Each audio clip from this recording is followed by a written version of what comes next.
오늘 우리 같이 나눌 말씀은 시편 50편 14절에서 15절까지 말씀입니다. 감사로 하나님께 제사를 드리며 지존하신 이에게 내 서원을 갚으며 환난 날에 나를 부르라. 내가 너를 건지리니 네가 나를 영화롭게 하리로다. 아멘.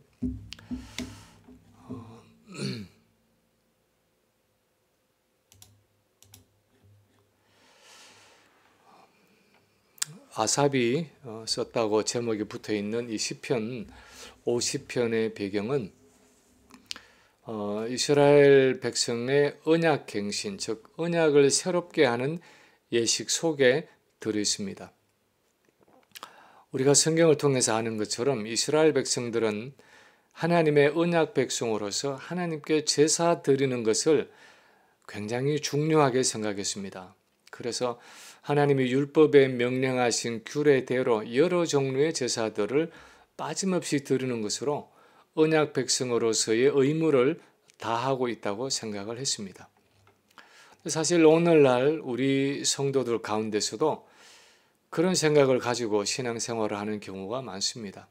내가 매주 주일 예배에 참석하고 정해진 11조와 헌금을 드리고 부활절, 추수감사절 또는 성탄절에 절기헌금을 드리고 교회에서 맡겨진 직분을 봉사하고 무슨 행사가 있을 때 나와서 최선을 다해서 돕고 하는 어떤 그 외적인 의무와 책임을 다하는 것으로 내가 신앙생활을 다하고 있다고 생각할 때가 많습니다. 그러나 오늘 시편 본문에서 가르치는 것은 신앙생활은 그런 외적인 책임과 의무를 다하는 것으로 끝나지 않는다는 사실입니다. 아니 사실은 그것보다 더 본질적인 것이 있다고 말씀하고 있습니다.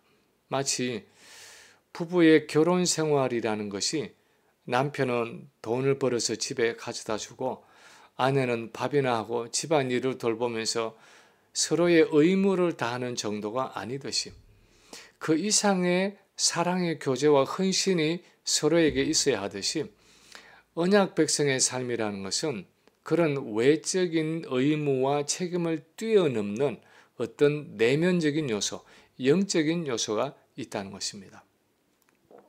오늘 본문은 그 중에서 세 가지를 명령하고 있는데 우리도 하나님과의 언약을 새롭게 하는 마음으로 이 추수감사절에 하나님이 우리에게 무엇을 요구하시는지 함께 살펴보기를 원합니다. 첫째로 오늘 본문은 하나님은 우리에게 감사의 관계를 원하신다고 말씀하고 있습니다. 하나님은 우리와 감사의 관계를 원하신다는 것입니다.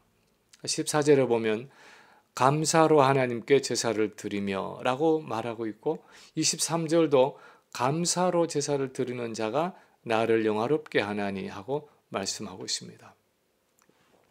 이것은 제사들 가운데서 감사 제사를 드리라는 의미가 아닙니다. 예를 들어서 구약시대에 하나님이 명령하신 제사들 중에서 소제라는 제사는 5개의 제사 중에서 유일하게 피가 없는 제사로 밀이나 보리와 같은 곡식의 고운 가루에 기름과 유향을 섞어서 드리는 감사의 제사였습니다. 그러나 오늘 본문에서 감사로 하나님께 제사를 드리라 하는 것은 이런 소제를 드리라는 의미가 아니라 그것이 어떤 제사이든 간에 그 제사와 예물에 하나님을 향한 감사가 있게 하라는 것입니다. 감사로 하나님께 제사와 예물을 드리라는 것입니다. 그렇지 않으면 그 제사에 아무런 의미가 없다는 말입니다. 우리가 읽지는 않았지만 앞에 본문이다는 8절에서 하나님이 말씀하십니다. 나는 내 재물 때문에 너를 책망하지는 아니하리니 내 번제가 항상 내 앞에 있음이로다 하고 말씀하시는 것은 이스라엘 백성들의 문제는 제사를 드리지 않았다는 것이 아니라 그 제사의 중심이 되고 가장 본질이 되는 감사의 마음이 빠져 있었다는 것입니다. 우리 한글 성경에 감사로 번역된 이 히브리어 단어는 손을 펼침, 찬양, 경배 같은 의미가 함께 들어 있습니다. 다시 말하면 그것이 어떤 제사이든 무슨 제물이든 봉사이든 간에 그 안에는 손을 펼쳐서 하나님께 감사하며 찬양하고 예배하는 그 마음이 있어야 하나님이 기쁘게 받으신다는 말입니다. 우리의 찬양과 우리의 기도와 우리의 헌금과 이 예배에 하나님을 향한 진정한 감사가 들어 있어야 그것이 하나님이 기쁘게 받으시는 헌물이 된다는 것입니다. 왜 제사와 예물을 감사로 드려야 합니까? 왜 의무감에서 또는 억지로 드려서는 안 되는 것입니까? 그래도 드리지 않는 것보다는 낫지 않습니까? 왜 반드시 감사로 제사와 예물을 드려야 하는 것입니까? 왜냐하면 감사는 그 무엇보다도 하나님이 내 삶 속에 함께 계시고 내 삶 속에 역사하신다는 믿음의 인정이기 때문입니다. 눈에 보이지는 않지만 하나님이 지금까지 내 삶 속에 함께 동행해 주시고 내게 필요한 모든 것들을 공급해 주시고 은혜와 복을 주셔서 오늘날까지 내가 살아왔다는 것을 인정하고 고백하는 믿음의 행위가 바로 감사이기 때문입니다. 우리가 잘 아는 것처럼 출애굽기 17장에 보면 이스라엘 백성이 홍해를 건넌 지 3일 만에 무리바라는 곳에 도착을 했는데 마실 물이 떨어졌습니다. 그때 그들이 하나님과 모세를 원망하고 불평하면서 이렇게 말했습니다. 하나님이 우리 가운데 계신 것이냐 아니 계신 것이냐, 하나님이 지금 우리와 함께 계시는 것이 맞느냐 하고 불평했습니다. 사실 그때뿐 아니었습니다. 하나님은 40년 동안 그들 가운데 함께 계시면서 구름 기둥과 불 기둥으로 그분의 임재를 보여주시고 만나와 메추라기로 먹여주셨는데 그들은 광야에서 10번씩이나 하나님을 시험하고 하나님의 임재를 멸시했다고 성경이 기록하고 있습니다. 불평불만은 언약 백성의 삶 속에 함께 계시고 역사하시는 하나님의 임재를 부정하는 행위입니다. 엄연히 같이 계시는데도 하나님의 존재를 무시하고 경멸하는 행위가 불평이고 원망입니다. 그런데 감사는 그 정반대라는 것입니다. 그것은 내 삶 속에 하나님이 함께 계신다는 것을 인정하는 행위입니다. 특히 범사에 감사한다는 것은 모든 일에 하나님이 함께 하셨다고 고백하는 믿음의 행위입니다. 요셉의 삶에서 그랬듯이 좋은 일이든 나쁜 일이든 하나님이 항상 함께 계시고 역사하셔서 오늘까지 내가 살아왔다는 적극적인 믿음의 고백이 범사에 감사하는 일입니다. 그래서 우리가 감사로 제사를 드리고 예배를 드리고 찬양을 드리고 헌물을 드려야 하는 것입니다. 두 번째로 하나님은 우리의 순종과 헌신을 원하신다는 것입니다. 우리의 순종과 헌신을 원하십니다. 14절에 보면 감사로 하나님께 제사를 드리며 지존하신 이에게 내 서원을 갚으라 하고 말씀하고 있습니다. 지존하신 이에게 하는 것은 지극히 높으신 하나님께 하는 의미고 내 서원을 갚으라 하는 것은 이스라엘 백성들이 서원대로 살아가지 못한 그 헌신의 삶을 하나님 앞에서 이루라는 것입니다. 성경에 보면 하나님께 대한 헌신의 표시로 자발적으로 서원을 하는 경우들이 있었습니다. 예를 들어서 형 에서의 분노를 피해서 외삼촌이 사는 밧단 아람으로 피신하던 야곱이 베델의 벌판에서 하룻밤을 유숙하다가 꿈에 하늘로 뻗어있는 사닥다리를 보고 그 위에서 말씀하시는 하나님을 만났을 때 하나님께 이렇게 서원을 했습니다.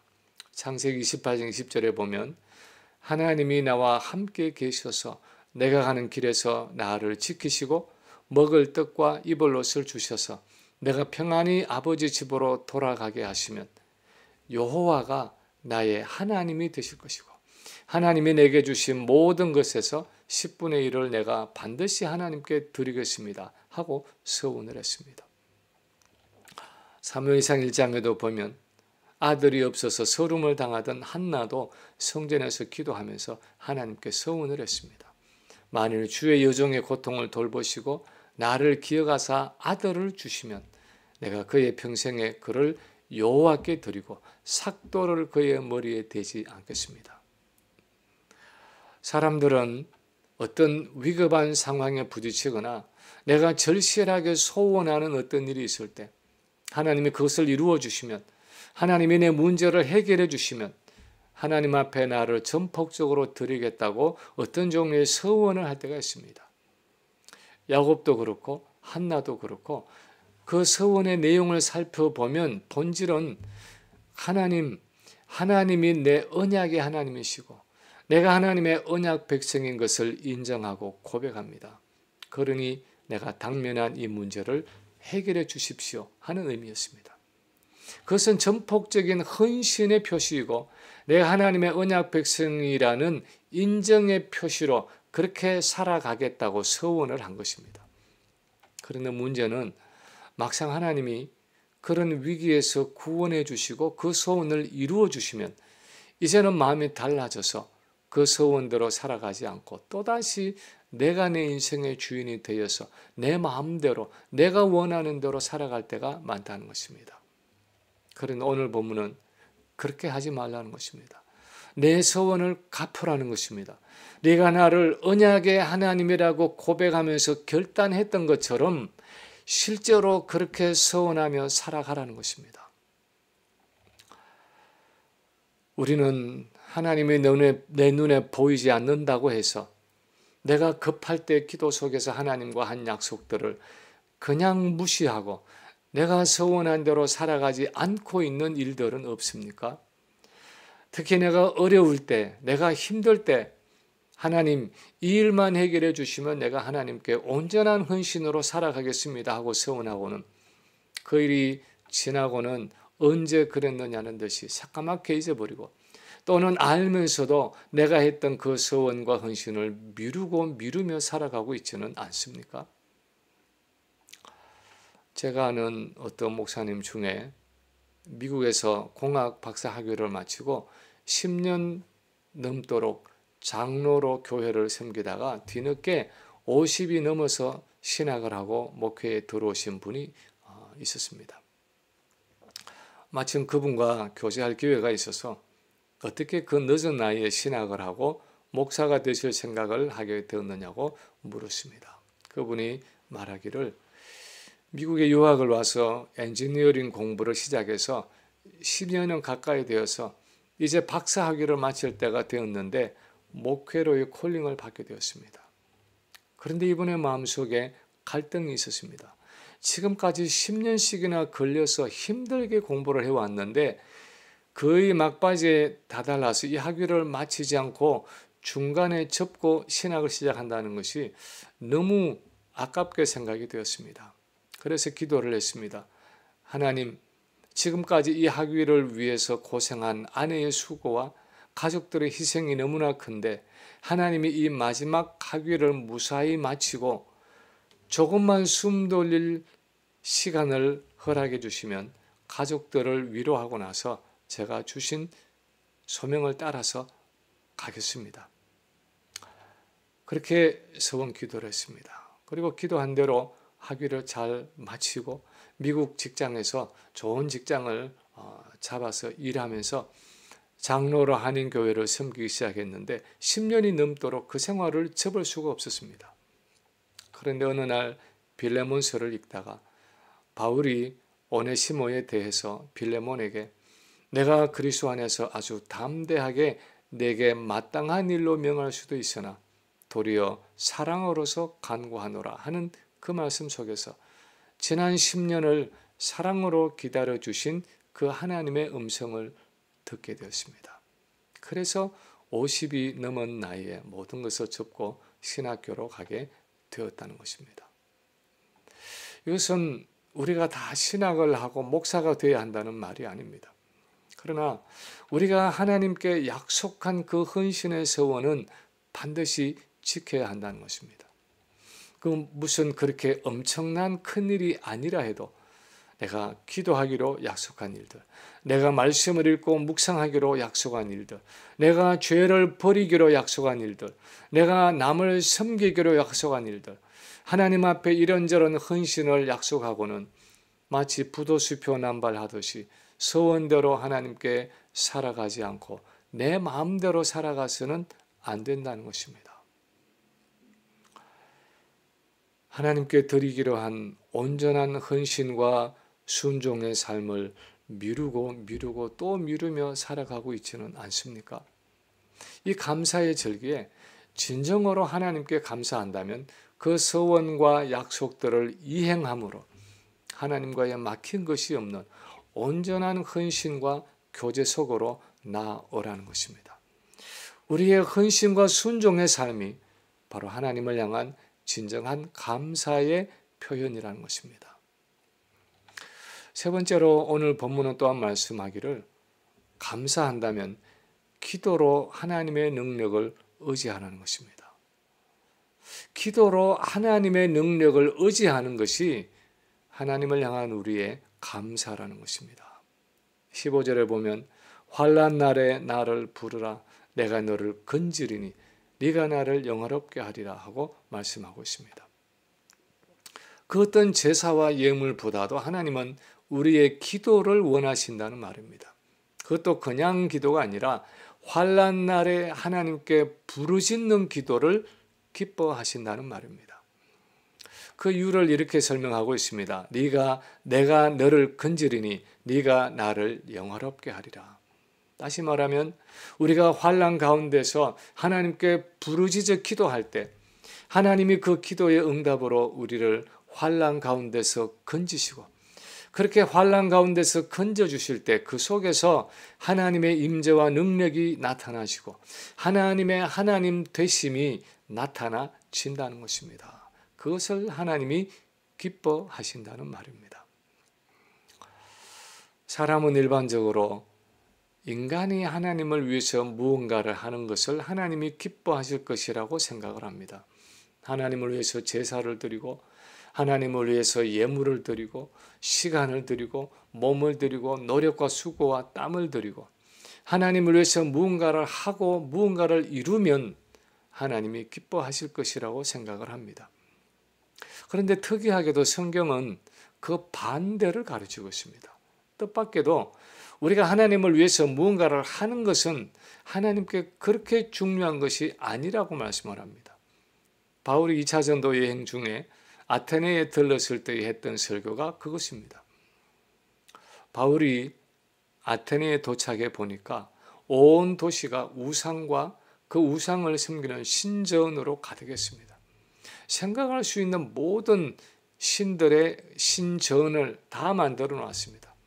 혹시 빠진 신들이 있을까봐 심지어는 알지 못하는 신에게라는 단을 만들어서 거기에도 제물을 올려놨습니다.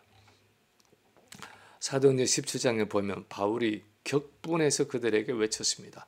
아테네 사람들이여, 여러분을 보니 정말 남다르게 종교성이 많습니다. 오늘 내가 여러분이 이 알지 못하는 신에게라고 써놓은 여러분이 알지 못하고 있는 그 참신에 대해서 설명을 하겠습니다.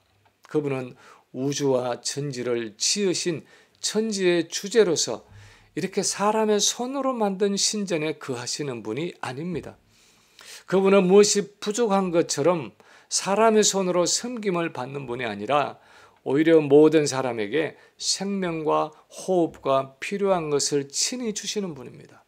우리 모두가 다 그분의 능력을 힘입어 살며 오늘까지 기동하며 존재하고 있습니다. 하고 설교했습니다. 바울의 설교의 핵심은 이것입니다. 하나님은 무엇이 부족한 것처럼 사람의 손으로 섬김을 받아야 하는 분이 아니라는 것입니다. 오히려 그분은 하늘과 땅과 그 모든 우주 만물을 지으신 창조주이시고 그 모든 것을 다스리시는 천지의 주제가 되시기 때문에 우리의 제사와 예물이 필요한 분이 아니라는 것입니다. 우리가 읽지는 않았지만 오늘 본문의 앞에 문맥인 9절에서 12절도 그것을 말하고 있습니다. 내가 내 집에서 수소나 내 우리에서 수염소를 가져가지 아니하리니 이는 삼림의 짐승들과 뭇 산의 가축이 다 내 것이며 산의 모든 새들도 내가 아는 것이며 들의 짐승도 내 것이미로다. 내가 가령 줄여도 내게 이르지 아니할 것은 세계와 거기에 충만한 것이 내 것이미로다. 내가 수소의 고기를 먹으며 염소의 피를 마시겠느냐. 결국 하나님은 우리가 그분을 위해서 무엇을 하기를 원하는 분이 아니라 그분이 우리를 통해서 무엇을 하기를 원하신다는 것입니다. 그 구체적인 통로가 바로 우리의 기도라는 것입니다. 우리가 환난 가운데서 하나님께 부르짖어 기도할 때 하나님이 우리의 기도를 응답하시고, 그렇게 우리의 기도를 응답하실 때 하나님이 우리 삶 가운데 그분의 임재와 능력과 그분의 온갖 아름다운 성품들을 나타내시는데 하나님은 그것을 기뻐하신다는 것입니다. 그 무엇보다도 우리가 이렇게 하나님을 신뢰하고 의지하고 하나님의 능력을 간구하고 하나님의 임재를 기대하고 바라는 것을 하나님은 기뻐하신다는 것입니다. 그래서 오늘 본문에서 말씀하는 것은 우리 매일의 삶에서 하나님이 하나님 되시게 하라는 것입니다. 나는 할 수 없지만 하나님은 하실 수 있습니다 하는 철저한 신뢰로 하나님께 나오라는 것입니다. 그래서 모든 일에 기도로 하나님 앞에 나아가고 그 기도를 통해서 하나님의 임재, 즉 하나님의 사랑과 능력이 내 삶 속에 나타나게 하라는 것입니다. 그래서 나 자신은 물론이고 다른 사람들도 정말 하나님이 살아계시는구나 하고 고백하게 하라는 것입니다. 오늘날 우리는 인공지능 시대를 살아가고 있습니다. 내가 하지 못하는 것들을 AI가 다 해줄 수 있다고 생각을 합니다. 무슨 일이 생기면 하나님께 기도로 나아가기보다도 사람들에게 먼저 나아가던 세상에서 이제는 무슨 일이 생기면 먼저 챗GPT에게 묻는 시대가 되었습니다. 앞으로 그런 경향이 더욱 가속화될 것입니다. 이런 첨단 과학기술 시대에 어떻게 우리가 하나님의 하나님 되심을 나타내며 살아갈 수 있습니까? 18세기 영국 교회의 신앙사조를 우리가 이신론이라고 부릅니다. 하나님이 이 세상을 창조하셨지만 우리 인간 세상에 관여하지 않는, 우리 인간 세상을 떠나서 초월적인 자리에서 우리를 내려다보고 계신다는 것입니다. 그런데 조지 뮬러는 하나님은 세상을 창조하셨을 뿐 아니라 우리 인간의 매일의 삶에 들어오셔서 개입하시고 주관하시고 섭리하시고 무엇보다도 우리의 기도를 통해 역사하시는 분이라는 것을 그 시대의 사람들에게 보여주기를 원했습니다. 그래서 고아원 사역을 시작했습니다. 사람들에게 후원을 전혀 요청하지 않고 순전히 기도만으로 그 고아원을 운영했습니다. 5만 번 이상 기도 응답을 받았다는 그 조지 뮬러의 고아원 사역은 바로 우리는 할 수 없지만 하나님은 하실 수 있다는 하나님의 하나님 되심을 나타내기 위한 사역이었고, 92세의 나이로 세상을 떠날 때 뮬러는 평생 10,000명 이상의 고아를 돌보았다고 합니다. 기도를 통해 하나님을 신뢰하고 의지할 때, 하나님의 손에 모든 것을 맡길 때 하나님이 기뻐하시고 우리 기도를 응답하시고 영광을 받으신다는 것입니다. 우리는 이 추수감사의 절기를 어떻게 살아갈 것입니까? 이렇게 물질주의와 세속주의에 물든 세상 가운데서 어떻게 진정한 감사를 하나님께 드릴 수 있습니까? 우리 자신을 하나님께 드리는 것입니다.